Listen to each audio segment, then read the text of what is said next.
was on an aircraft carrier, and I walked around that shit, and literally every person I looked at, I wanted the ID. I wanted, how old are you? And they looked like they were 17, 18, 19 years. I mean, but they look younger, and yet they are managing a $4.5 billion ship. And so you mean to tell me now that, especially in politics and government, that we don't think these same folks can be in positions that impact folks' everyday lives because they're doing it now? Welcome to the Your Peak Life podcast. Let's conquer the summit of life and reach the apex of our potential.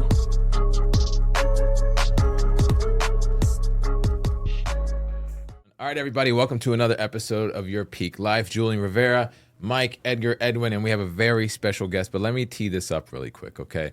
So we can't call him by his first name. His name is actually Senator Aaron Rouse. Him and I go way back, like high school, like back in the day, but former Virginia Tech Hokie, former NFL player, current seat on the Senate, rocking and rolling for the state of Virginia and the Hampton Roads area.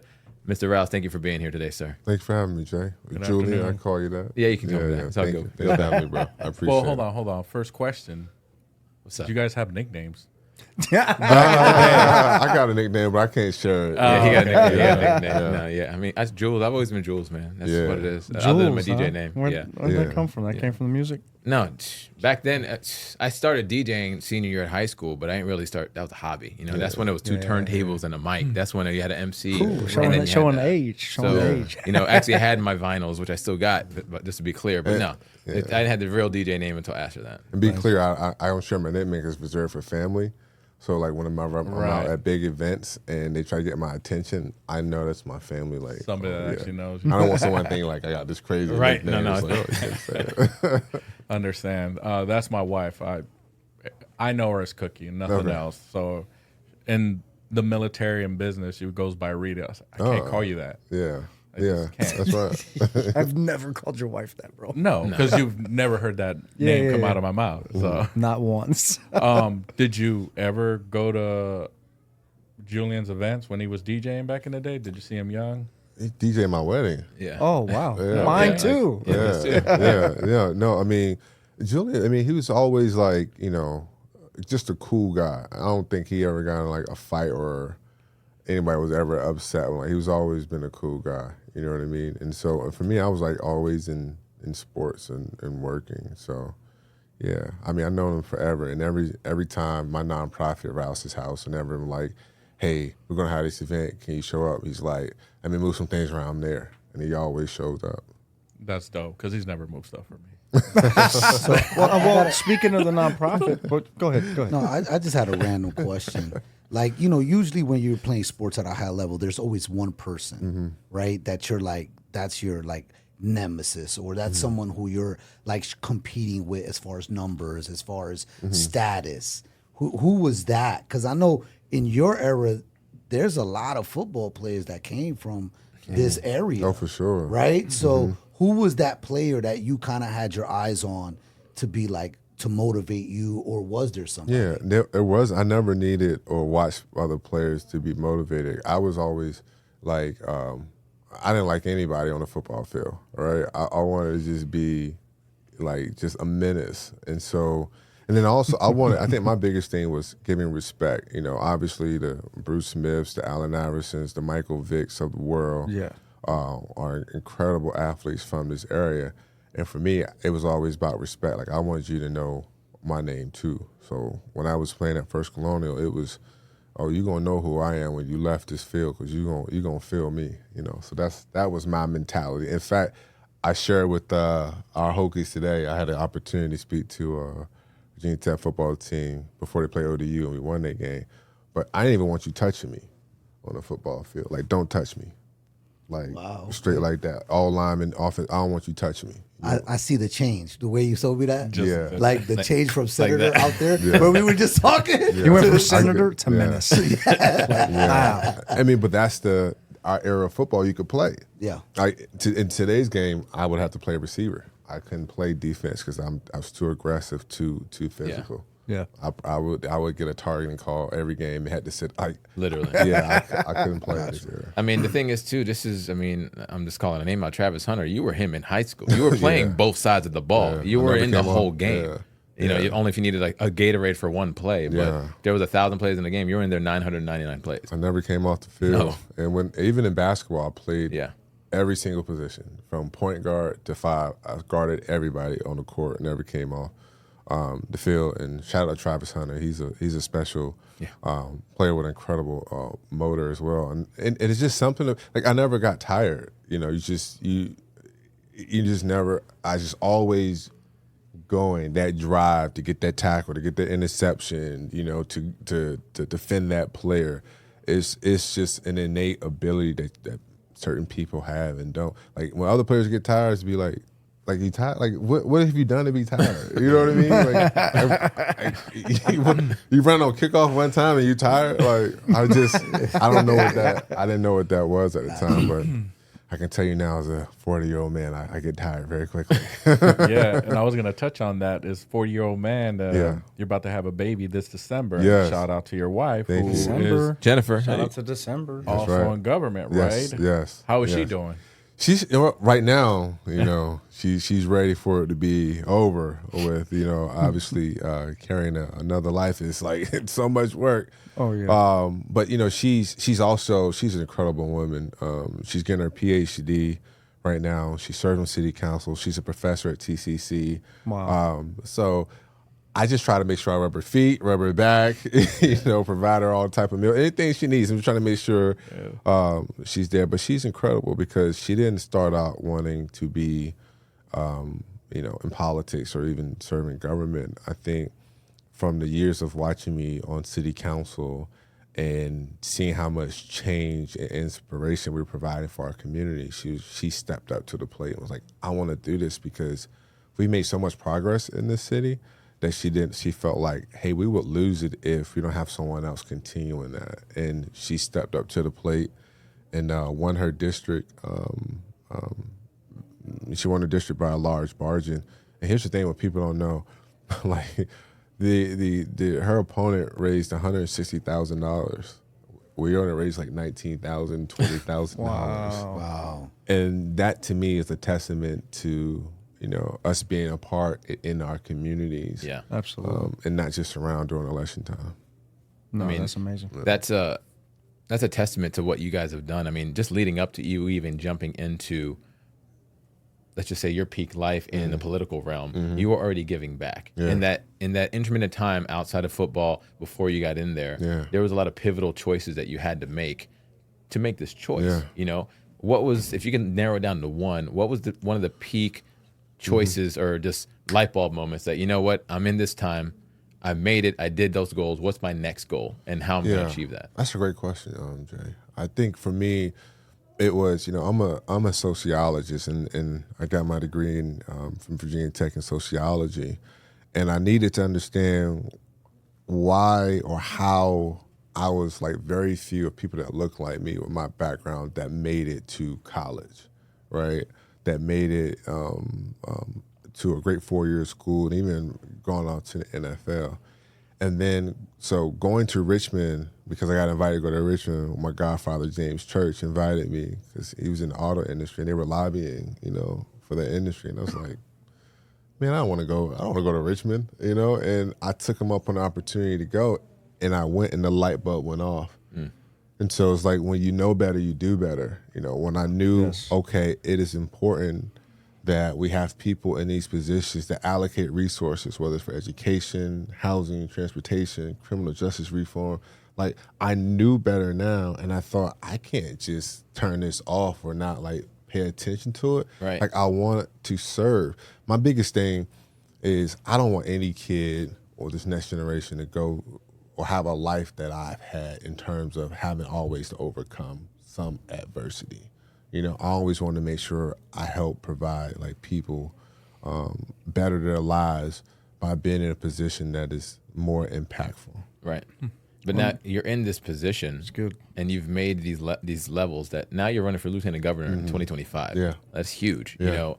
And I asked you earlier, what's the end goal? But you mentioned a Rubik's Cube. It Yeah. just, it can be this, it can always change. Yeah. And that was a good analogy here. But now, once you win that seat, speak it to existence, right? Gotta win it first. You're representing the state in this Yeah. scenario now. You're not just more from a local level. Now, mind you, you're still hyper local. Don't get me wrong. You still live here, all of that stuff. But what do you see your vision as Aaron Rouse taking on the state of Virginia now, not just the Hampton Roads market? Yeah, you know what? I think as a senator, especially in Virginia, we only have 40 senators, and so while I compared to 100 House members in the House, in the General Assembly, for me though, it's always been about service. Even now as I run for lieutenant governor, I want to inspire this generation, this next generation, to get involved. I want to continuously provide opportunity for someone else to come up and be able to be senator. I mean, when we were in school together at First Colonial, and especially our background, like I would have never thought or dreamed that I would be city council, state senator, and now running for lieutenant governor. And that's the beauty of this country. But I think also there's beauty lies in planting seeds in young folks and thinking, you know what? His dad was in jail. He coming from Friendship Village in Youngs Park in Norfolk, grew up poor. He had to work, ride his bike to and forth from the school, had a son in college, first generational college student as well, watched school buses in Virginia Beach. He did all that, became lieutenant governor. Surely I can too get involved and make a difference. And that's my thing. Notice I didn't even mention the NFL. I mean, that was a great experience.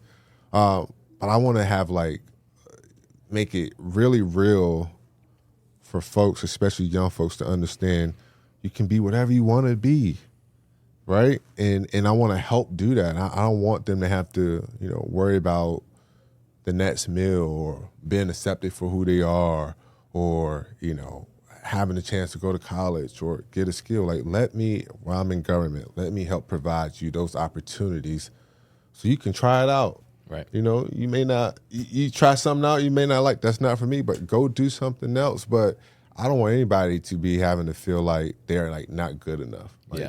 Every kid, everybody's good enough. And here's the thing, I talk about the next generation so much, but I value those who've come before, who's laid the groundwork, like a congressman, Bobby Scott, a Senator Luis Lucas, a Senator Locke, even, minority Senator Tommy Norman, who's a Republican. I value folks' contribution to our society to help move us forward. You talk about the next generation. It was probably 2-3 years ago. I want to say just during COVID. Mind you, this is the guy that would literally ride his dope mountain bike around the entire city of Virginia Beach. I'm not talking about around town center. No, the entire perimeter of Virginia Beach. And then I get a text randomly. He's like, "Hey, your son almost ran me over." I remember it was Lasky Road. And I texted him right away. He was like, "No, I'm just joking. I just saw him drive." But I literally texted him "Julian, what the heck are you doing? Watch where you're driving, bro." Yeah. But when he said he's out there, I mean, he's out there doing this, riding around. I love being in our community. I was at I was getting my son tires fixed at this tire shop the other day, and I was in some sweatpants and some regular shoes and a shirt. And the owner come out and was like, "Man, that's why I like you so much. She's like, you're a senator. You're just out here in sweatpants." And I'm like, it's just me. I'm I serve in this position, but it doesn't define me who I am. I mean, it's a privilege to serve, but I'm still here. I still go out Friendship Village, shoot around on the basketball court. I'm still, in Norfolk, I show up I'm here. Yeah. You know what I mean? I continue. My thing is to always be closer to the people because it helps keeps my barometer straight, number one. And it also helps keep me informed, especially in this world of so much information. I'm actually in the streets, I know what's going on. And it's a sense of respect, especially for guys who don't live that, above board type of lifestyle, but they still have great respect because they see what we're trying to do for the community in terms of providing opportunity for it. I mean, these three guys, I've had a lot of respect for them for a while, but one thing that you just said that relates to me, we can all have an ownership in some way, but we're all still in production. Yeah. What does that really mean? We all still keep our finger on the pulse so we know what's happening. Yeah. Where there's some people that they just don't do that anymore. So how can you relate to the next person that you're either one trying to represent or help when you're just not in it anymore. You know what I mean? That's really what I'm getting. And on top of that, these three are vets, you know, in many different capacities. Yeah. You're retired senior chief, correct? 23 years. 23 Wow, years. thank you. He was in it for 2 days, and then you did it. No, I'm messing with you. No, I just messed with him. This is like my We big have brother. back and forth Yeah. all day long. Yeah. Just right off his forehead. It's all good. He went He back. served 8 years. He Yeah, just got thank back you. from Vegas, but he brought the sphere with him. You saw that new thing? It's an awesome. U2's We performing in relate. there. Yeah. I did 14. I was a chief. Wow, thank you. And that's the other thing too. Again, like people always ask me, say, "Are you in the military?" I was like, "No, I'm not." But my grandfather raised me, and so my grandfather served in the Army, and so at a time where he was illiterate and couldn't, and he still served in the Army as well, and he served from 42 to 45, 42 to 45, 44 to 45. Long story short, he gave me like 3 important values. He was like, keep God first, work for everything that you want, and your word is your bond. And that is like how I live my life. So when I look at our military men and solid women, advice. like you like Solid advice. the sacrifices y'all have made, and like, and again, from even understanding history, right? What does your oath to this Constitution mean, right? What is your oath for freedom, and what does it mean to put your life on the line so that Americans can enjoy Uber Eats and takeout food and things? Absolutely. It's that type of service that should be rewarded. It should be acknowledged. But here's the thing. Our veterans, and you all know, they don't serve to be rewarded. They serve as a sense of duty and a sense of pride to their country. You know what I mean?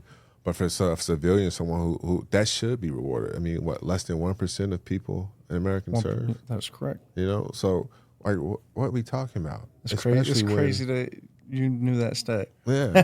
but it's true. I just said it the other day in a speech. I said I was the 10% of the 1%, which made me the 0.01% ever to grace Earth. Yeah. I mean, And and people were like, as someone who's "That's crazy, in, right? Yeah. Crazy stat. It's real. Yeah. It is We real. lived it. You know, like Well, it's crazy when people visit us, like from our corporate partners, when they come down and we They're forget amazed, they've never yeah. seen a jet or an aircraft. Oh. We're like, that's just every day for us. Yeah. So I am a huge military aviation enthusiast. really. Like listen, I love jets. Me too. I love planes. Growing up right next to NAS crazy. Oceana, like remember like the I served there. F-14s Yeah. come through. Remember the intruders, the A6s come through. I like the Phantoms. I love the F-18 is okay. You little like the 14 multi-role, though. You You like love the the Tomcat. 14. I love the that was 14. different. Even though, the maintenance on the things are like crazy. bear, yeah. Like crazy. I was in stuff. aviation maintenance. Is that that's right? That's what I did. Yeah. Dealing with those two, it was like, what were they, Thurman engines? What kind of engines was in those? Thurman, I think it was. Yeah. Dealing with, man, listen. But my favorite plane, though, and it's on my car, is the SR-71 Blackbird. Like, that's my thing right there. Like, if I could just, and I always say this, no one has let me, and I reached out to the Blue Angels all the time, and I'm their biggest supporter. I never miss an air show. I haven't gotten inside of a jet yet, and I keep saying I want to go. Let me in there. Let me in there. What if we can make that happen? We for got you? you. Listen, Like, that ain't I nothing. want. I feel like we can make that happen. And let me. And I can fly. Well, let me. Give him Now us a we've cookie. identified Senator Rouse's peak life. That's right. That's my big life. That's awesome, man. So let me. And people don't know. I love it. Like I was on the simulator.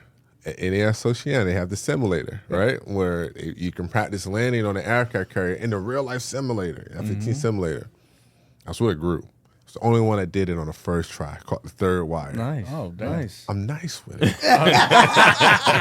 That's next. They had it on autopilot. I'm telling you. Sincerely, He's a setter. I Hook him lived up. half my life on aircraft carriers. Is that right? And that's like a factual statement. I served aboard 4 aircraft carriers. So Wow. that is my life. I did aviation maintenance production, Yeah. aviation maintenance, quality assurance, safety, Yeah. collateral duty inspections. That's what I did. That's what Eric did. Except Yeah. the other side, he did it with the squadrons from Oceana. So, Okay. So me and so Eric that's what we were- did. Yeah. maintenance Oh, yeah, on you the got aviation aviation too. side. So I Yeah. was F-18s. I actually transitioned all the F-14 guys Oh, did to you really? F-18s, F-35s. Wow. On the weapons side, Eric was electrician. Yep. On the electricians, he would train all those electricians. Mm-hmm. This is F-14. This is F-18s. Yeah. He did IT. We really don't know what. Yeah. I was just Secret squirrel. Secret squirrel. gotta Listen, be that's smart to get that's them out of incredible. I did an underway on the. That was good. yeah. You gotta have a certain ASVAB to qualify for my race. That Not was everybody does. I love it. Same pay grade. Same pay. Same pay. That's hilarious. He got AC though. That's the thing. That's the difference.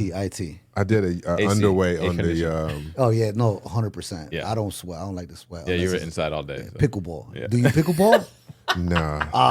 See, I was gonna say because I was gonna take you out there. No, I don't. And see one of them NFL skills look like how the pickleball To be goes. fair, he's an athlete. I don't know. He might pick that up really quick. Yeah. Certified.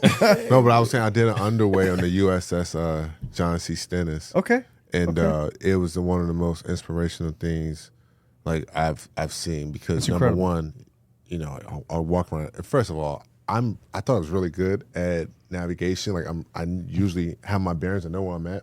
Ha. Lost on the aircraft carrier. Absolutely. Up is out, down is in. Like I don't even know.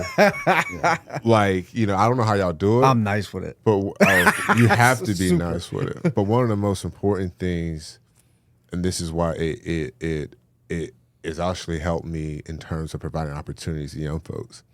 I was on an aircraft carrier, and I walked around that shit, and literally every person I looked at, I wanted the ID.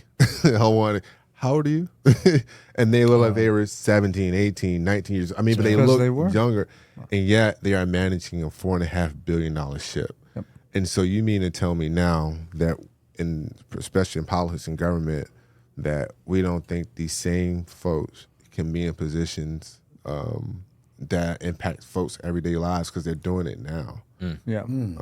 That's a great perspective. Yeah. But you're right, it's- I have an opinion on that. I'm not going to speak to it, and I'll probably never run for an office. But at some point, I feel like all Americans should serve.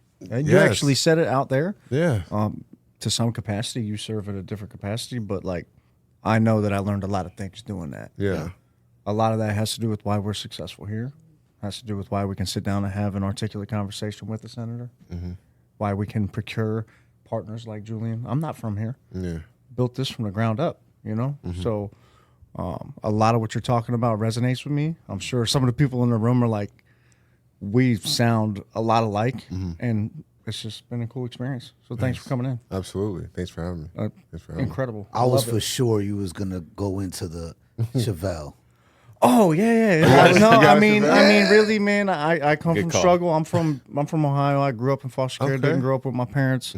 But I recently bought my dream car. Probably about Did you really? this is 2 years ago now. Probably I got a '70 SS Chevelle. Oh, nice. I used to build hot rods. Is that right? Yep. What L size engine you got in there? It's a 396, Dang. Got 396 in there? the original. The original. Oh, it's original in there. Yes, sir. It's pretty You fresh. found that? It took me like 3 years, Yeah, I was gonna say. and I had to have it shipped from Massachusetts. But Wow, it was just one of those things. Like it'd been on my vision board since I was like 13. Yeah. So that's awesome, man. Yeah. I think I used to be able to get from because I had my son in college, and so I used to drive home every other week from Blacksburg, which is 4.5 hours away from here, in my grandfather's old Chevrolet Caprice. oh, And nice. so it was a box Chevy 89 Oh, yeah. Caprice. So I had to learn how to, keep that car up. Right. And that's what people always say, why I'm a Chevy guy, because that car, it never let me down. That Chevy got me everywhere I needed to go. So there's no knock on Ford, fix or repair daily. There's no knock on them, but I just got a 73 convertible. He's like me. This is I just got a insane. 73 convertible. Did you really? Shipped in. It's a rough. It's here? It's in the garage. It still has to go. But man, listen, Are you But I gonna had do the another work, one. or are you gonna send it off? I send it off. you send it off. I Listen, could work on them, but we just don't have time. So I got a funny story for y'all really quick. Is that my brother is a regional director of maintenance, whatever. Avery, right? Yep. my Shout out brother to Avery. He's a great guy. By the way, he was in college with me. I had to take care of my younger brother. He had a great college experience. That's a whole nother story. He wasn't enrolled, but he had He's a the great next college guest. experience.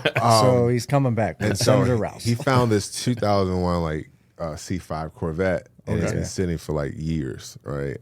And he's like, you should come and see if you want this car because this old lady, she doesn't want it, she want to get rid of it. And so I come get it. So fast forward, convertible top. It's a convertible. Went to everybody in the Hampton Roads to try to put this convertible top on. They wanted to charge me an astronomical price, and I was like, forget it. Like, I'm going to do it myself, right? I'm going to be YouTube Jedi Master, right? Yeah, the YouTube Academy. This is why I would need you at Ed. The only video, mind you, YouTube is what, billions of videos, millions of videos? Yes. The only video on YouTube for a C5 convertible top, putting it on, was in Spanish. That's where you should have hit me up. It took me a month. Listen, It took me a month. diversify your circle. You know what I'm saying? Listen, though, it's 2:00 in the morning. This is before Google Translate, right? Listen, before that, Jennifer's laying, she's laying there, she's like waking up. What are you doing? I'm on the iPad. Like, wait a minute, I think I got it. I almost got it. You want to use the glue, he's saying. Okay, it took me a month to process That's everything funny. he was saying, and I put the convertible top on myself. Still got it? Still got it. It's Still outside. rocking? It's nice. So we got a segue then to the next time we're going to meet up because we now sponsor the biggest car show in Hampton that right? Roads. Yeah. That's true. And it's ran by a Corvette Club. Street, Is that right? Street Dreams. One of our agents' dad runs it. Yeah. So That's maybe awesome. next year we get you to bring her out. Man. Yeah. And they've done this before. My first experience was this year, just going to it. I was like, I need to bring the whole fam. Yeah. Like, I mean, I knew it was gonna be dope, but I was like, the kids would have loved to see this. Yeah. Nah, it's a very well put together event. Yeah. And there's just beautiful cars out Yeah. Where do y'all It was have at it at? Uno's Military Highway. Military Okay, yeah, I know Highway. exactly where that's Just at. that big Old parking Janet. lot. Yeah, Old Janet. Janet. Yeah, I know exactly where that at.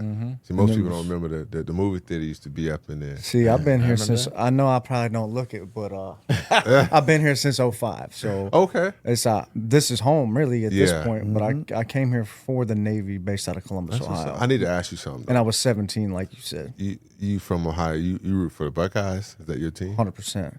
But you've been here for a minute. That's fine. You know, I respect y'all, but I can't turn my back on So, all right, but Ohio State University. but would you agree? And I'm curious to know that LeBron James is the GOAT, or would you think otherwise? This is a conversation that always happens. Man, It's happened a couple times. So we have this conversation. I'm gonna say, like, I'm gonna tell you, I don't even think it's a fair comparison because he's still actively producing. So who's that's the GOAT been for you? Edwin's stance. I'll That's my second that. stance. He's So been who's the saying GOAT that. for you? Right now, I would say Jordan. But here's the thing.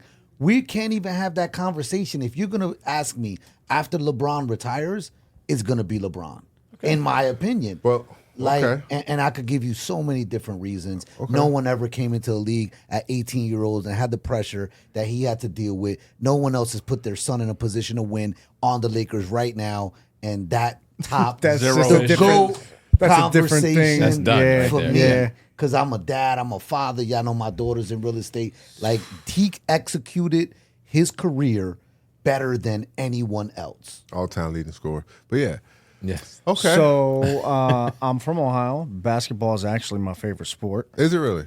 Okay. I was going to high school in Ohio when LeBron was going to high school Is in that right? Ohio. So we would just go watch him play because we all just kind of knew that we weren't him, right? Like he was the top of the top and he's Mr. Ohio basketball, and that was just what it was.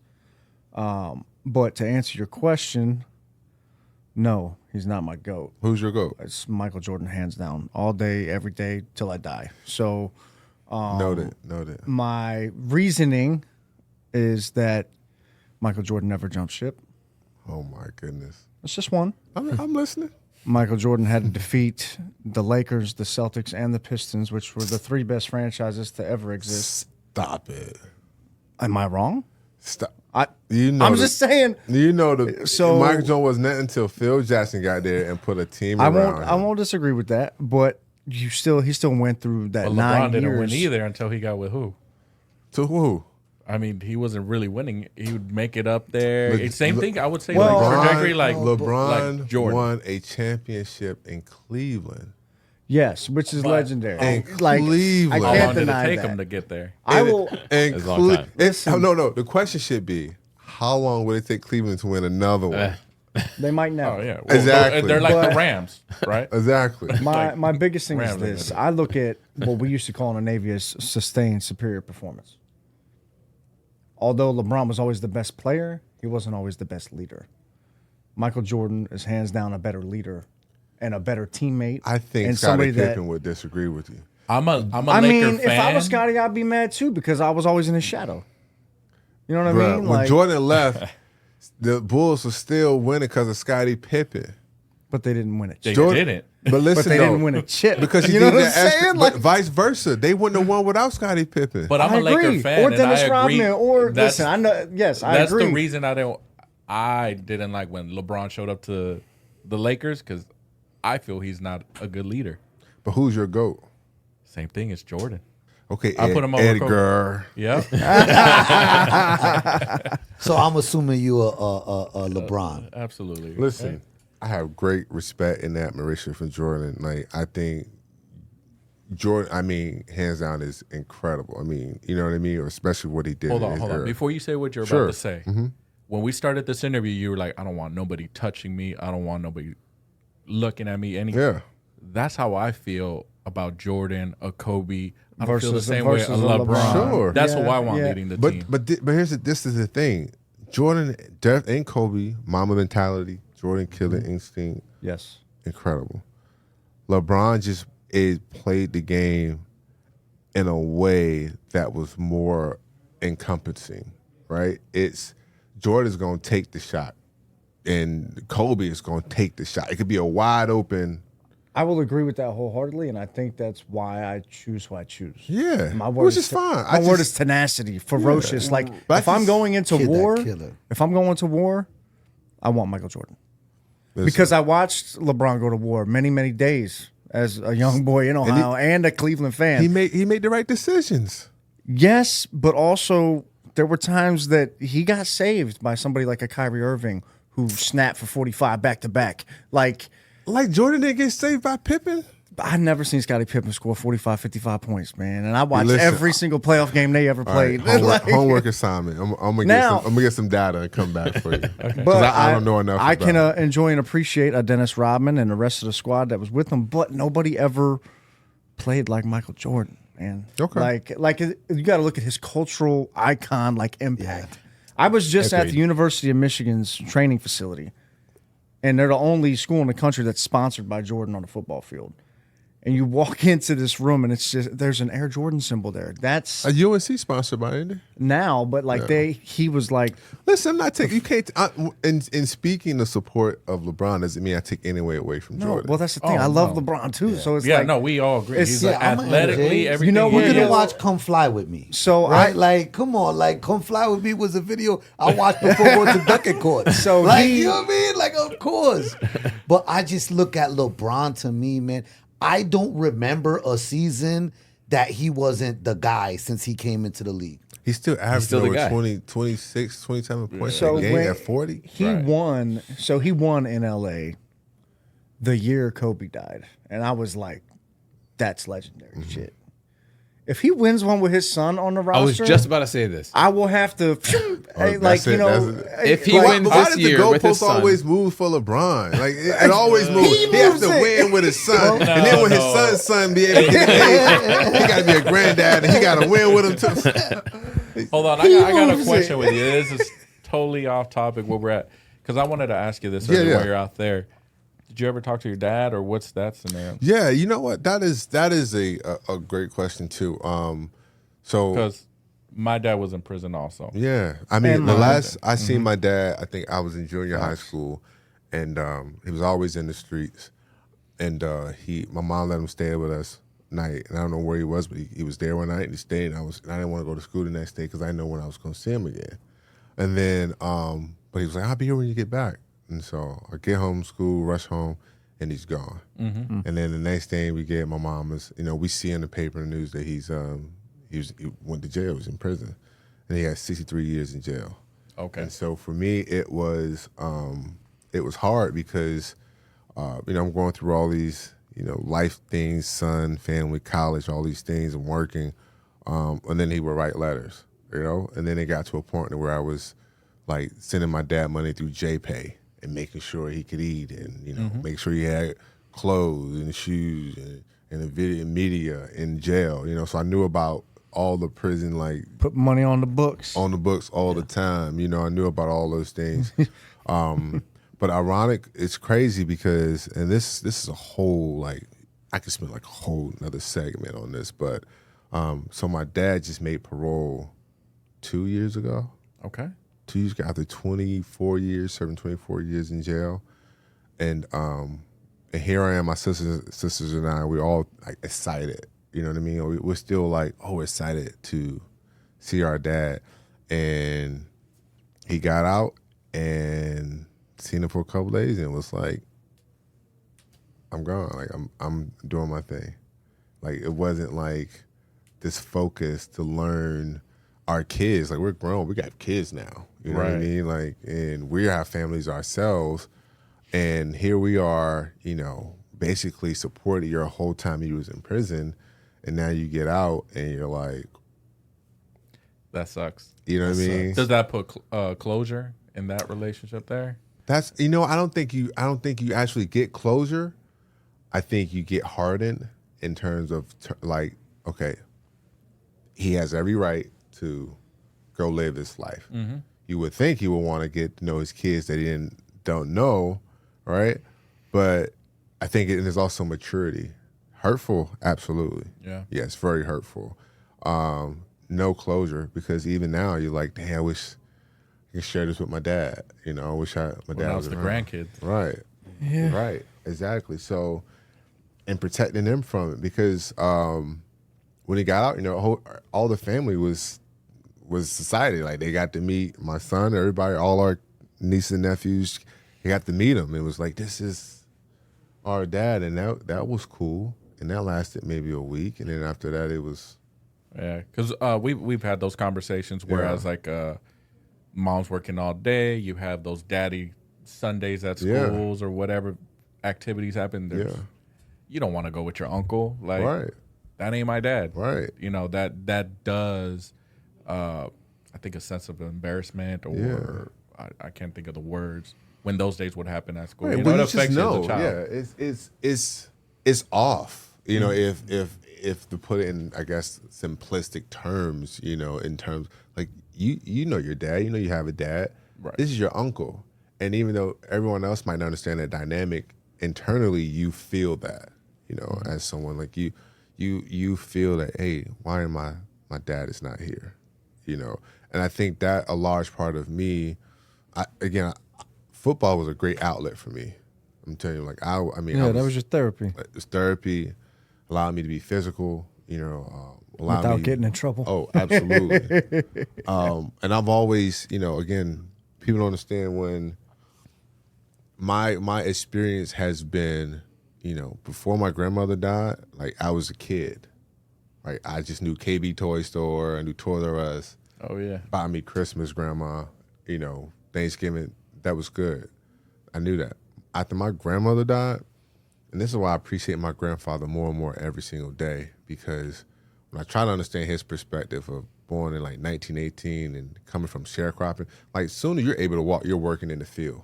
Right. Like you out there in North Carolina, like you're working. And this is 1918 when he was born. So this is like back in the day where, black men, you can get lynched for just looking at a white person wrong, And so when he's like, you're the man of the house, he really meant that. Yeah. I didn't, like, I'm like, as a kid, like, what? No, get out here, cut this grass, learn to cut this grass. Yep. And so I grew up, my childhood was 10 years long. I grew up very, very, like, early, young. And this is what I tell college folks.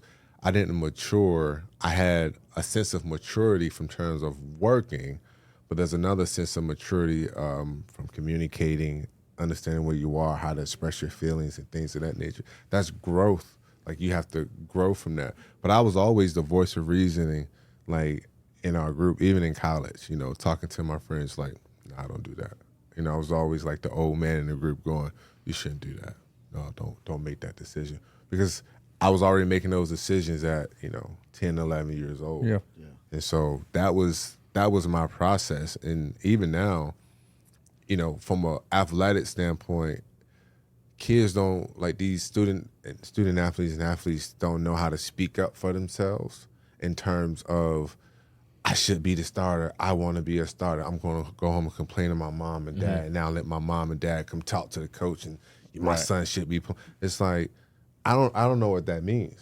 You know, Yeah. You know what I mean? Like, I'm in college, and I wanted to play safety, and my position coach at the time was like, "No, you staying like right where you are, staying at linebacker." And I'm like, "No," and I didn't have my mom or my dad to be like, my son should be playing linebacker or safety, move him to safety. So I had to go to Coach Beamer with myself as a man, sit him down. And I always say sit him down. That sounds so, sit Coach Beamer down. But you ask him for his time. Right.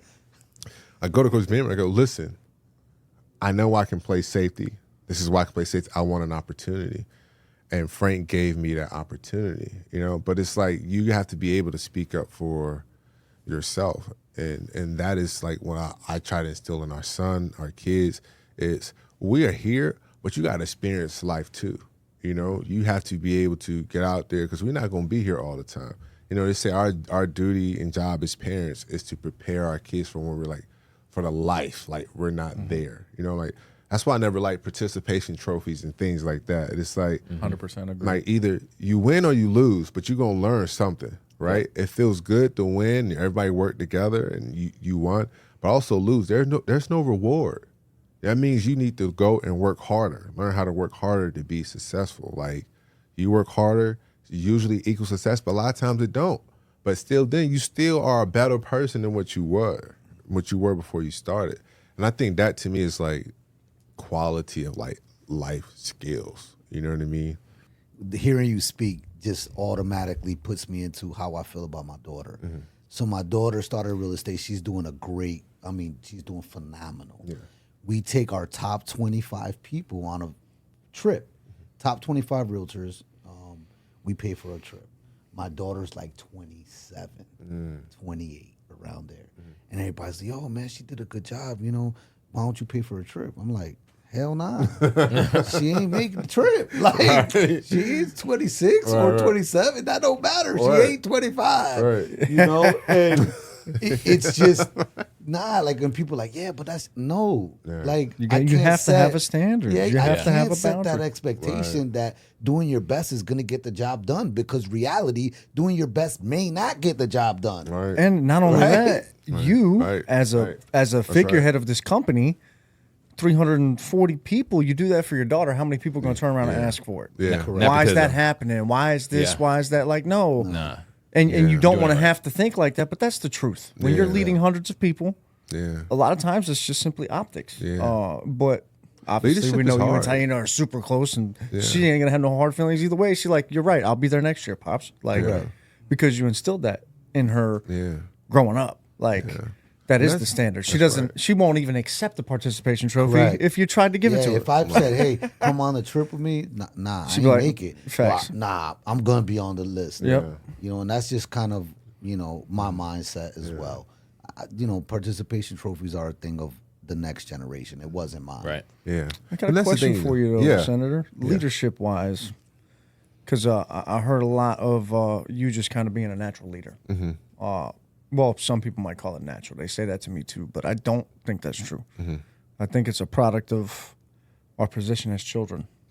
So it sounds a lot like you had responsibilities between ages of like 10 and 13 that are very similar to some that I had. And I actually tell people that my leadership skills developed there. Sure. In that moment. When my dad was in prison and I had siblings and there was no man of the house and you had to become the man of the house, like, it starts there. It didn't start in the Navy. Right. I was working 40, 50, 60 hours a week at McDonald's or Burger King or boosting cars and stereo systems. Like, whatever we were doing to pay bills and get something to eat. Like, I didn't know no better. I didn't know nothing else. That's all I ever saw was criminal activity, and grew up in that kind of thing. And this has been really good, man. I'm glad you came here. Yeah, thank you for having me, Appreciate you man. getting him here, Julian. Man, it ain't nothing but a thing because he's already in the community.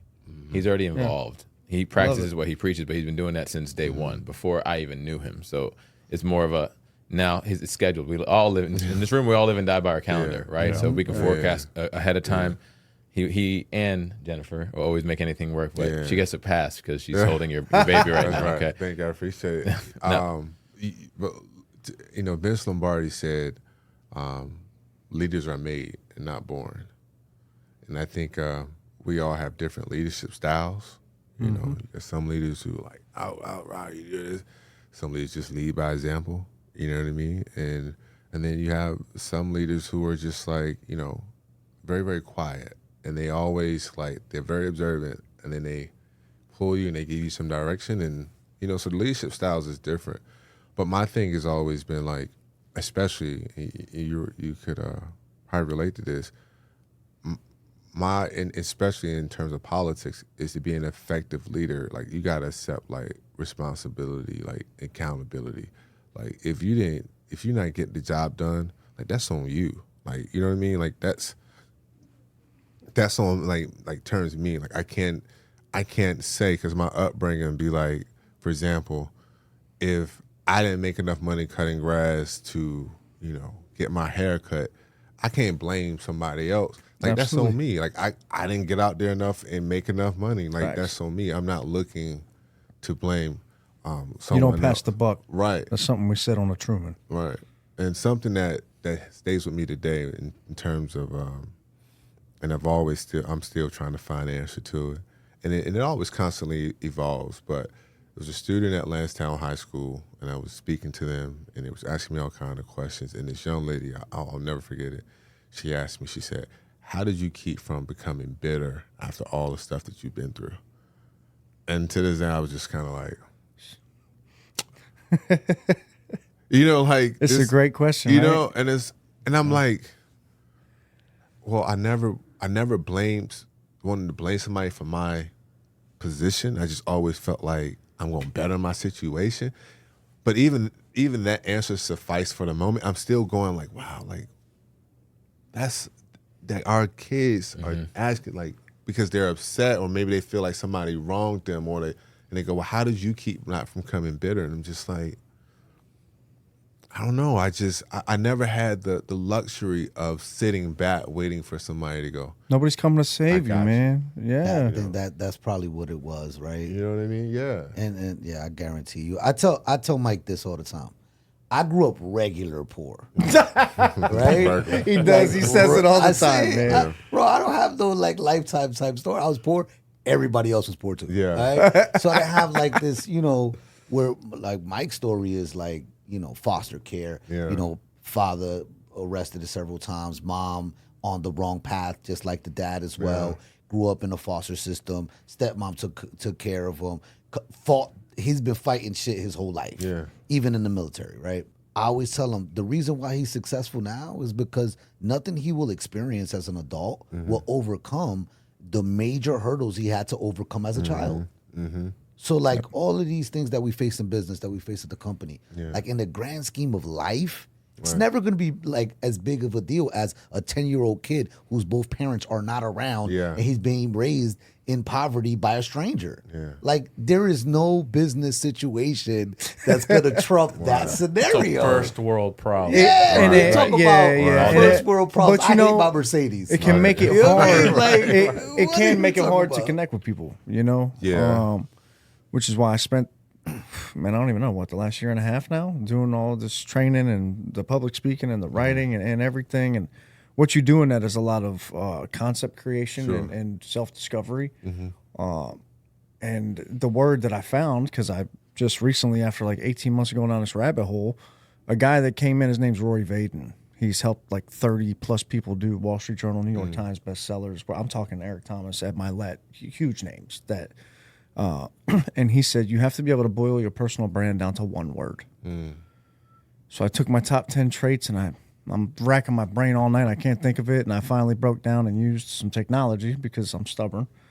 I took those 10 words, threw them in ChatGPT, and it spit out tenacity. And I was like, does this word really mean what I think it means? So you go down the rabbit hole, thesaurus, multiple meanings, adjective, noun, verb, does it have multiple ones? And the whole, everything underneath it was perseverance, resilience, supreme achievement through adversity, not regular shit. Yeah.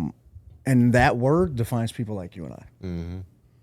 That's why we're successful. Yeah. And that tenacity and that always looking for a way through keeps us positive, and that keeps us moving forward. And are you a faith-based individual? Absolutely. So I'm not the biggest religious person, but they know my wife. She is. Her whole family is, and her brother tells me all the time, you might not know it, but you are a physical, walking, talking like act of God. Like you, everything you do, you walk in faith.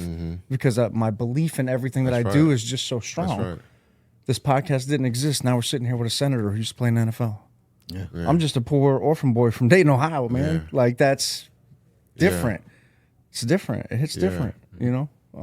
I'm glad you brought that up. Like, but faith is huge, huge. I mean, listen, I can distinctly, because when you grow up like how you grow up and you have to work for every single thing that you have, you get to a position of thinking like, I did this by myself.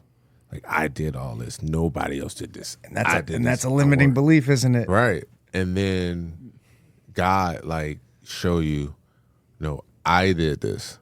Like I couldn't afford prom. I found $250 in the mall.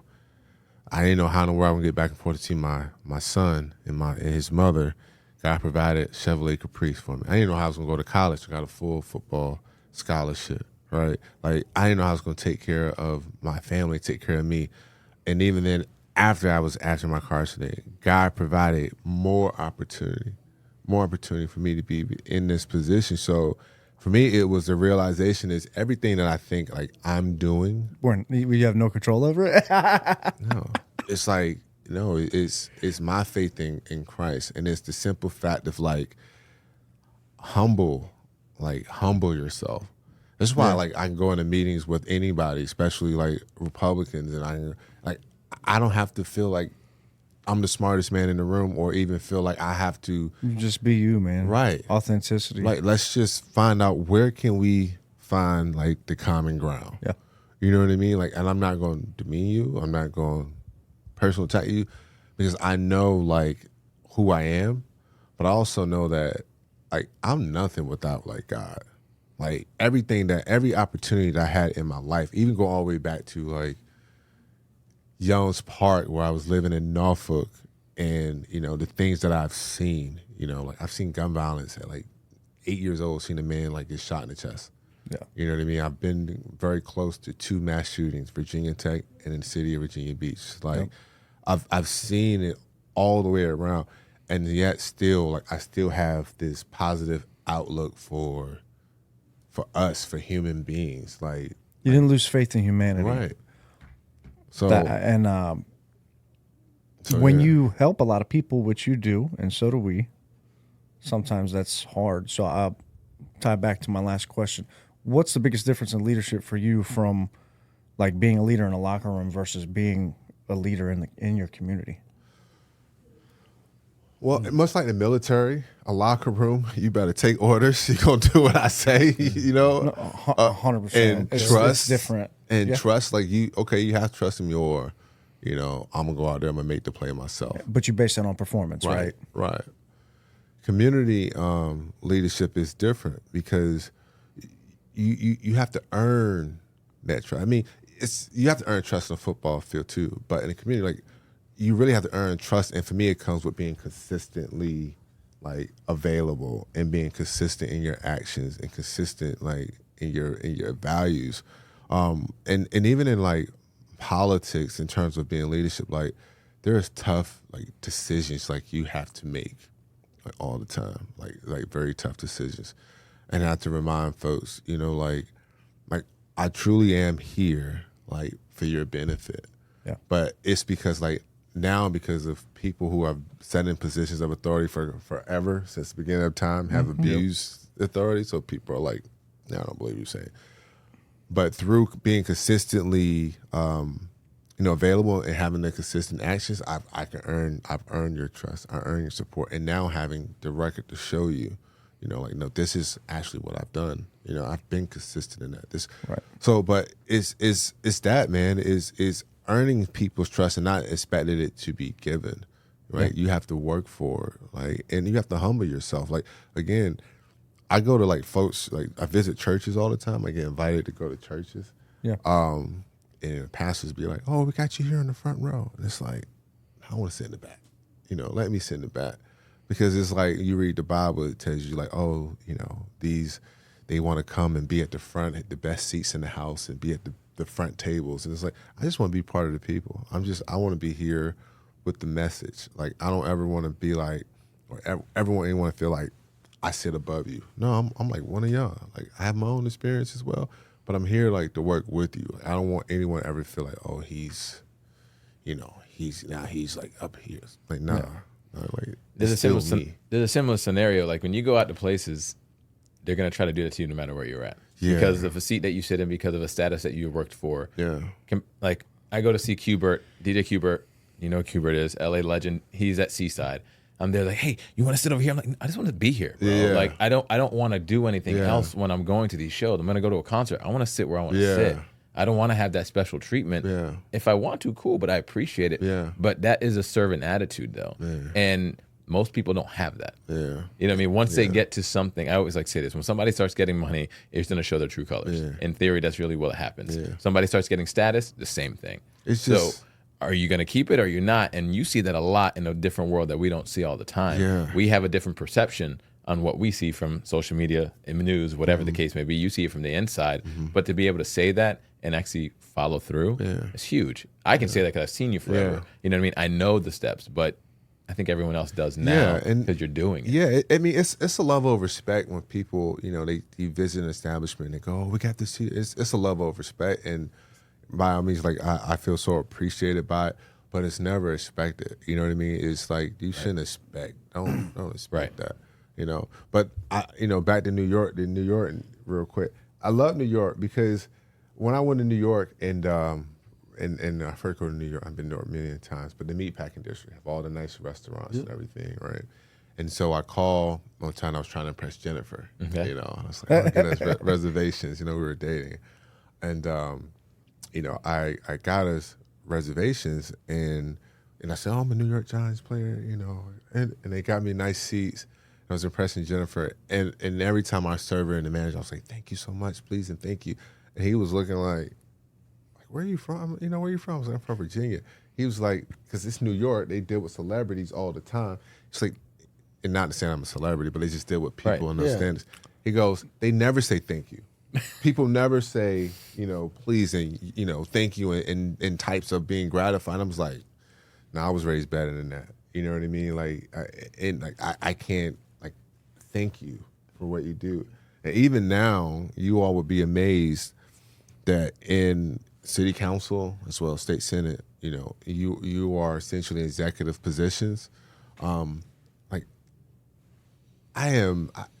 Staff folks are incredibly smart. Like, this is their careers. You need to respect that. But there are some folks who, because they were elected, think they are that person. And it's like, I dare you, like, it burns me up and I call people out. Don't treat staff that way. Right. You know what I mean? Like, treat people with respect. Just because you are elected don't mean you get to demand stuff from folks. Facts. You know what I mean? So that like, it irks me. And so the whole entire staff, whether I'm in the Senate or city council, I'm just like, no, like, I asked for something, please get it when you can. Like, I don't demand anything, but it's a level of respect that I think elected leaders need to know and understand. But everybody's not like that. And y'all would be amazed at folks who send emails. Like, the emails are like crazy. You'd be like, what? Why did you get the? Anyways, I was going off on a tangent. Tell us how you really feel. No, Can I ask one more question? Go for it. You just fit the mold of the whole concept of this show, right? Living your peak life. You come from very humble beginnings. You made it to the NFL. You obviously have impacted the community for a length of time and in such a fashion that you're now a senator after lieutenant governor. I mean, what's 5 years from now look like for you? What is that? I don't know that political landscape track record. Like, what's the what do you call a career path? What's next? That's funny, man. Because Julie and I was talking about this earlier. I don't look at it as like career path. And I was talking about the Rubik's Cube. Politics, things are always changing, right? For me, and it goes back to my football mentality, is do well while you're in the position that you have. All right. And when the opportunity comes available, like running for lieutenant governor, there's an opportunity that came available. And I see it, I was like, I'm going to seize that moment, right? I want to seize the moment to be our next lieutenant governor, because then I get to inspire the whole entire Commonwealth of folks who never thought they could be in this position to get involved, to civically engage, right? And that's like, that is why, I'm running to move our Commonwealth forward. But for me, it goes back like week 1, right? Everybody are preseason Super Bowl champions, right? Everybody preseason playoff champions, right? And then what happened? You start looking down the schedule. Week 1, hey, we're going to play. Who we play in week 3? Ain't no week 3. You got to win week 1 first. Then you have to win week 2. Then you have to win week 3, and so on to now you're in a position where you are playing in the Super Bowl. And that's the thing about, athletes in general. It's like that one game at a time mentality. You have to. You have to, because while I'm trying to, if I was looking ahead, I'm missing out on my responsibility right now. Mm-hmm. You know what I mean? What am I supposed to be doing right now that puts me in the position to be ready for that next opportunity, right? So that's where we are now. And now I've done. It's going into my 3rd session in our General Assembly. I was voted the 4th most effective senator in the General Assembly as well. I have the respect of my community, the respect of my colleagues on both sides of the aisle, respects of the people. I carry some tough legislation showing I can legislate. Going to my 3rd session now, and now running for lieutenant governor. Preside over the Senate to be more influential throughout our Commonwealth. And if the Lord sees it that there's a pathway to be governor, then hopefully I've been in the position to be ready for it. Nice. You will. I love it. Senator Rouse, we appreciate you coming in today, bro. Seriously. Thank you very much. Thank y'all for having me, man. Thank you very much. Yeah. Cool. I'll hang out with y'all anytime. Thank you. Yeah. We got part 2, 3, 4, 5, and 6 coming out soon. All right, just so you know. Yeah.